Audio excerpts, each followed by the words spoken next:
جی راج صاحب، آج کل جو ایک کامن ٹرینڈ ہے کہ ہمارے ایونٹس جو ہیں وہ 6 بجے کا کہہ کے 7:30 یا 8 بجے شروع ہوتے ہیں، اور بیچارے جو پہلے آ جاتے ہیں وہ بیٹھے رہتے ہیں بھوکے پیاسے، نہ کوئی چیز سرو ہوتی ہے ان کو، اور ان کو سزا ملتی ہے اس بات کی کہ ٹائم پہ وہ کیوں آتے ہیں۔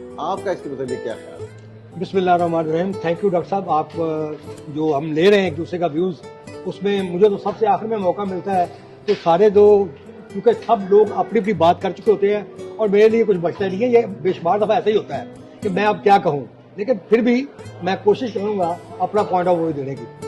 اس میں سب سے بڑی بات یہ ہے ڈاکٹر صاحب کہ ہمارا ایک، جیسے کہ علی بھائی نے بتایا کہ ہمارا پیچھے بیک گراؤنڈ جو ہے نا وہ اس قسم کا بنا سیٹ اپ بنا ہوا ہے کہ ہم ہمیشہ وہاں پہ لیٹ جاتے تھے اور لیٹ ہی آتے تھے۔ ہمارا کلچر یہ ہے، اور یہاں بھی آ کے ہم نے اس کو چینج نہیں کیا۔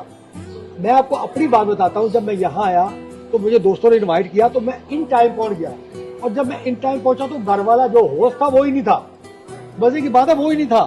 میں نے اس کو کہا کہ بھائی وہ کہاں ہوا، میں باہر بیٹھا ہوا ہوں، کھڑا ہوں، اور میری وائف تو خرنے چلی گئی۔ تو انہوں نے کہا بھابی نے کہ آپ بھی اندر آ جائے۔ میں نے کہا نہیں مجھے اچھا نہیں لگ رہا، تو میں ان کو فون کرتا ہوں۔ انہوں نے کہا آپ فون کر لیں، وہ شاپنگ کرنے کے لیے گئے ہوئے۔ تو اب دیکھیں کہ ٹائم دیا ہوا ہے، ہم ٹائم پہ پہنچے ہوئے ہیں اور ہوسٹ وہ غائب ہے۔ ہم اس طرح میرے ساتھ بے شمار دفعہ ہوا، تو میں نے کہا، میری بیگم کہنے لگی یہ کیا مذاق ہے، ہم تو عجیب سا لگتا ہے ہمیں، بعض دفعہ وہ شرمندگی سی محسوس ہوتی ہے، اور یہ تو اچھی بات نہیں ہے۔ تو اب کیا کیا کہ ہم نے، لیکن پھر بھی میری وائف جو ہے وہ کہتی نہیں میں آج ان ٹائم پہنچنا چاہیے۔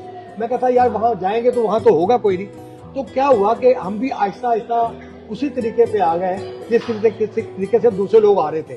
تو ہم نے سوچا کہ یہاں پہ تو بھائی یہ کلچر ہی ابھی ڈیولپ نہیں ہوا، تو ہم پہلے چلے جاتے ہیں اور بعد میں شرمندگی کا سامنا کرنا پڑتا ہے۔ اصل میں بات یہ ہے کہ اس کو ہمیں چینج کرنا ہے۔ ہمیں یہ جس ملک کے اندر رہتے ہیں نا، یہاں یہ لوگ ٹائم کے پابند ہیں۔ یہ ہر چیز ان کی گھڑی جو ہے نا، وہ جو سوئیاں جب وہ ان کے ٹائم کے اوپر پہنچتی ہیں نا، تو یہ وہ اس وقت وہ اس فنکشن کے اندر داخل ہو رہے ہوتے ہیں، اور جو انہوں نے ٹائم ختم کرنے کا لکھا ہوتا ہے وہ اس کے اوپر وہ گھر جا رہے ہوتے ہیں۔ ان کے کھانے کا بھی ٹائم ہے، ان کے پینے کا بھی ٹائم ہے، ان کے سونے کا بھی ٹائم ہے۔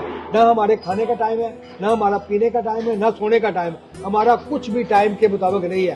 ہم ایسے ہی زندگی جو ہے وہ ساری چلا رہے ہیں۔ تو اس کے لیے ہمیں سب سے پہلے کوشش یہ ہے کہ ہمیں کوشش کرنی چاہیے کہ ہم ان لوگوں کو فالو کریں جو لوگ یہاں جس کلچر کے ہم رہتے ہیں، کیونکہ وہ ہم کلچر پیچھے جو ہے وہ ہم چھوڑ آئے ہیں، اب ہم اس دوسرے کلچر کے اندر آ گئے ہیں، اور اسی کو ہم اڈاپٹ کریں گے تو ہم کامیاب ہوں گے۔ Thank you very much.